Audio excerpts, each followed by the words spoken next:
الحمد لله رب العالمين والصلاة والسلام على سيد الأنبياء والمرسلين محمد وآله وصحبه أجمعين أما بعد فأعوذ بالله من الشيطان الرجيم بسم الله الرحمن الرحيم الذين ينفقون أموالهم بالليل والنهار سرا وعلانية فلهم أجرهم عند ربهم فلا خوف عليهم ولا هم يحزنون صدق الله العظيم وقال النبي صلى الله عليه وسلم إن الصدقة لتطفئ غضب الرب وتدفع عن ميتة السوء أو كما قال عليه الصلاة والسلام اللهم صل على سيدنا محمد وعلى آل سيدنا محمد وبارك وسلم۔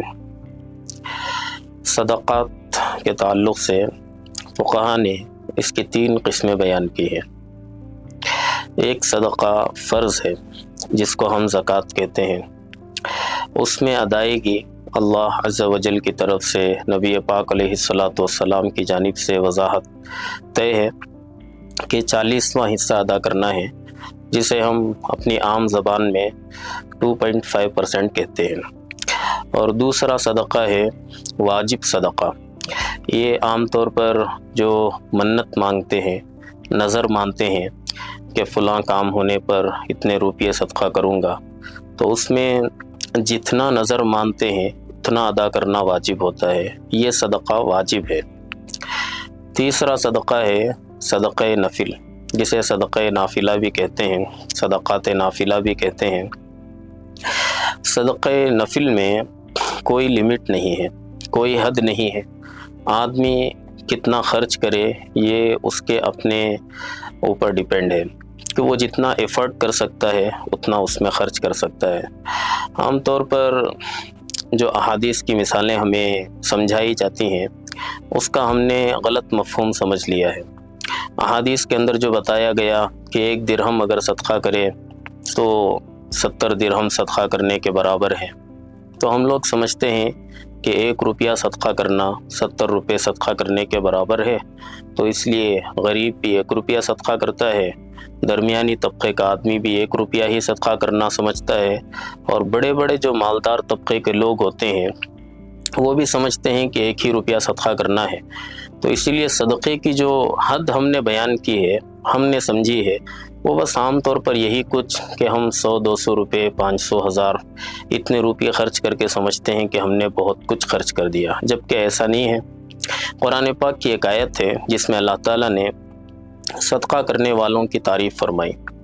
ارشاد فرمایا الذین ينفقون اموالهم باللیل والنہار سرا وعلانیہ، وہ لوگ جو خرچ کرتے ہیں دن میں، رات میں، کھل کر، یعنی سب کو دکھا کر اور چھپا کر۔ 4 چیزیں اس میں بیان کی۔ وہ کون تھے جن کے بارے میں یہ آیت نازل ہوئی؟ اس سلسلے میں شان نزول اگر ہم دیکھیں تو کئی سارے واقعات ملتے ہیں، اس میں سے 2 واقعے میں آپ کو سناؤں گا، ایک حضرت ابوبکر کا اور ایک حضرت علی کا۔ حضرت علی رضی اللہ تعالیٰ عنہ کے پاس 4 درہم تھے۔ درہم ویسے میں آپ کو سمجھا دوں کہ 1 درہم 3 ملی گرام چاندی جو ہوتا ہے اس وزن کے برابر 1 درہم ہوتا ہے۔ اب اس کی قیمت کے حساب سے ہم لگا سکتے ہیں کہ 1 درہم کی قیمت کتنی ہو سکتی ہے۔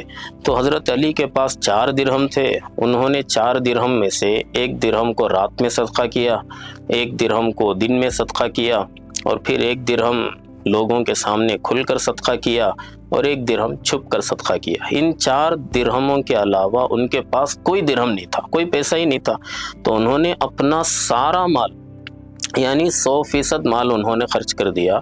تو ان کے بارے میں اللہ تعالیٰ نے یہ آیت بطور تعریف کے اور ان کے اجر کو متعین کرنے کے لیے اللہ تعالیٰ نے نازل فرمائی۔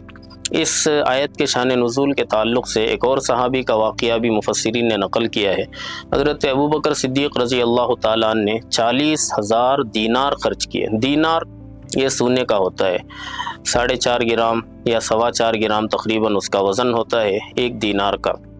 تو 40,000 دینار کو اگر آپ ضرب دیں 4.25 سے یا 4.25 سے، تو اس حساب سے 170 کلو سونا ہوتا ہے۔ تو حضرت ابوبکر صدیق رضی اللہ تعالیٰ نے رات میں 10,000 دینار، پھر صبح میں 10,000 دینار، پھر سب کے سامنے 10,000 دینار، پھر چھپ کر 10,000 دینار، اس طرح انہوں نے جب خرچ کیا تو کل ملا کر سونا 170 کلو سونا ہو گیا۔ تو اتنا سونا انہوں نے جب خرچ کیا تو یہ ان کا کل مال تھا، مکمل مال، 100% انہوں نے خرچ کر دیا اللہ کی راہ میں۔ یہ نفلی صدقہ ہے، نہ واجب ہے نہ فرض ہے، کہ آدمی اپنی جنت جتنی بنانا چاہے، اللہ سے اپنا قرب جتنا بڑھانا چاہے، اپنے لیے اچھی موت جتنا طے کرنا چاہے، اپنی آخرت جتنا بنانا چاہے، اپنے لیے اللہ کی رضا جتنا حاصل کرنا چاہے، وہ اتنا خرچ کرے گا۔ حضرت علی نے اتنا خرچ کیا، حضرت ابوبکر نے اتنا خرچ کیا۔ ہمارے معاشرے میں ایسا ہوتا ہے کہ ہم لوگ صرف رمضان میں زکوٰۃ ادا کرتے ہیں، اور اسی زکوٰۃ کو ہم کیا کرتے ہیں، راشن کٹ بنا کر بانٹتے ہیں، کپڑے لے کر لوگوں میں تقسیم کر دیتے ہیں، یا پھر تقسیم زکوٰۃ دیتے بھی ہیں تو اس مدرسے کو 100 روپے، اس کو 100 روپے، اس غریب کو 100 روپے۔ اس طرح اگر ہماری زکوٰۃ نکلتی بھی ہے تو پورے 29 یا 30 دنوں میں ہر نماز میں 100 روپے کر کے تقسیم کرتے ہیں۔ بھلا آپ بتائیں 100 روپے میں کس کی ضرورت پوری ہوتی ہے؟ ایک آدمی 100 روپے اگر لے گا، اس کی ضرورت پوری نہیں ہوگی تو پھر اگلے سال وہ زکوٰۃ کا مستحق ہی رہے گا، وہ اگلے سال پھر سے 100 روپے کی امید لگائے بیٹھے گا۔ نبی پاک علیہ الصلوۃ نے ایسی تربیت نہیں فرمائی۔ ہماری جو اسلامک اکانومی ہے، ہماری جو معیشت نبی پاک علیہ الصلوۃ نے کھڑی کی، وہ یہ کہ ایک صحابی آئے، کچھ سوال کیا، رسول پاک علیہ الصلوۃ نے انہیں فرمایا کہ تمہارے گھر میں کیا ہے، لے آؤ۔ جب صحابی لائے تو حضور نیلام کر کے 2 درہم میں اسے فروخت کیا، صحابی کو دیا کہ 1 درہم میں اناج خرید کے گھر والوں کو دو، دوسرے درہم میں کلہاڑی لے آؤ۔ پھر وہ صحابی کلہاڑی لائے تو حضور نے فرمایا کہ 15 دن تک نظر نہ آنا، جنگل جاؤ، لکڑیاں کاٹو، پھر کماؤ۔ صحابی 15 دن میں اسٹیبل ہو گئے، وہ کمانے کے لائق بن گئے۔ پھر اس کے بعد وہ صحابی اپنی اکانومی کو انہوں نے مینٹین کیا۔ اس طرح ایک صحابی کو رسول پاک علیہ الصلوۃ نے سوال کرنے سے روک کر ان کی لائف اسٹیبل کرنا سکھایا، کہ وہ اپنی لائف میں کیسے اسٹیبل ہو سکتے ہیں، کیسے اپنے پاؤں پر کھڑے ہو سکتے ہیں، خود کفیل بن سکتے ہیں، خود دار بن سکتے ہیں۔ ہم لوگ جو صدقات کرتے ہیں ان میں خود کفیل تو کوئی آدمی بنتا نہیں، الٹا معاشرے کے اندر بھیک مانگنے کی عادت پیدا ہوتی جاتی ہے، کہ لوگ ہر سال کیا کرتے ہیں، رمضان میں فلاں مالدار سے امید لگائے بیٹھے ہوتے ہیں کہ وہ راشن کٹ بھیجے گا، بیوی بچوں کے لیے کپڑے بھیجے گا، اور پھر کچھ ہوگا تو ہم اپنی زندگی گزاریں گے۔ رسول پاک علیہ السلام کے صحابہ کے نقش قدم پر چلتے ہوئے، حضرت علی، حضرت ابوبکر اور دیگر صحابہ کے نقش قدم پر چلتے ہوئے صدقات ایسے ہونا چاہیے کہ کسی کے ہاں 4 گھر ہیں، اس کے پاس 1 بیوی ہے، 2 بچے ہیں، تو بیوی کے لیے 1 گھر، 2 بچوں کے لیے 1 گھر، تو 1 گھر صدقے میں دے دے۔ یہ ہے اصل صدقہ۔ کسی کے پاس نئی سواری آئی، پہلے سے 1 کار تھی تو 1 کار صدقے میں دے دے، یہ ہے نفلی صدقہ۔ کسی عورت کے پاس ہار بھی ہے، نیکلس بھی ہے، کان اور دیگر اعضاء میں پہننے والے زیور بھی ہیں، تو وہ کسی کو اپنا 1 ہار دے دے، یا 1 کے علاوہ 2 نیکلس موجود ہیں، کسی کو اپنا 50 گرام 20 گرام کا نیکلس صدقہ کر دے۔ اس کو صدقہ کہا جاتا ہے، اور یہ ایسا صدقہ ہے کہ انسان کو بری موت سے بچاتا ہے۔ یہ والا جو ہم صدقہ دیتے ہیں 1 روپیہ 5 روپیہ 10 روپیہ اور سمجھتے ہیں کہ سارا ثواب ہم نے اسی میں حاصل کر لیا، ایسا نہیں ہے۔ زکوٰۃ کے لیے حد ہے کہ 2.5% ہم اپنے مال میں سے ادا کریں گے اگر مالک نصاب ہوں، لیکن نفل صدقے کے لیے مالک نصاب ہونا بھی ضروری نہیں ہے۔ بس صرف ہمیں چاہیے کہ ہم اپنے مال میں سے اپنی بنیادی ضرورتوں کو نکال کر جو مال بچے اس میں سے آدھا مال، پونا مال، سارا مال، جتنا ہم ایفرٹ کر سکتے ہیں اتنا صدقہ کریں۔ ہاں، اتنا بھی نہیں کہ آج کو ہم نے سارا صدقہ کر دیا، کل کو ہم پھر سے ہاتھ پھیلانے والے بن جائیں، یہ والا صدقہ اللہ کے یہاں معتبر نہیں ہے۔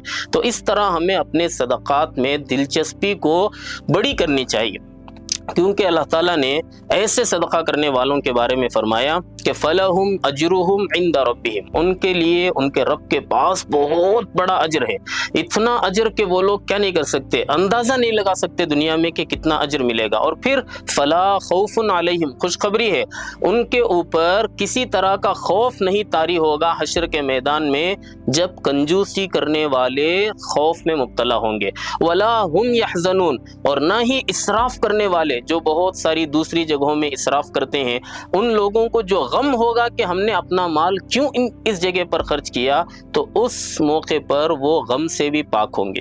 یہ فلا خوف علیہم ولا ہم یحزنون کی کیفیت اگر ہم حشر کے میدان کے لیے چاہتے ہیں اور اللہ کی رضا اور اجر عظیم چاہتے ہیں، تو ہمیں اپنے صدقات میں روپیے پیسوں کو متعین کرنے کے بجائے مال کو متعین کریں کہ اپنے مال میں سے آدھا فیصد، کوئی 100 کروڑ کا مالک ہے تو 50 کروڑ صدقہ کرے، کوئی 10 کروڑ کا مالک ہے تو 5 کروڑ صدقہ کرے، اس کو کہتے ہیں صدقہ۔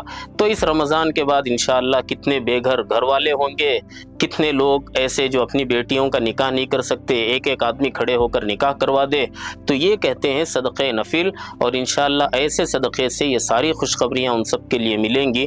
امید کرتا ہوں کہ اللہ تعالیٰ ان باتوں کے ذریعے سے مجھے اور آپ کو عمل کی توفیق عطا فرمائے۔ اللہ سے دعا گو ہوں کہ ہم سب اس پر عمل پیرا ہوں، اور اللہ تعالیٰ ہم سبوں کو ایسے صدقات میں خوب بڑھ چڑھ کر حصہ لے کر اپنی آخرت بنانے کی توفیق ہمیں عطا فرمائے۔ وآخر دعوانا الحمدللہ رب العالمین۔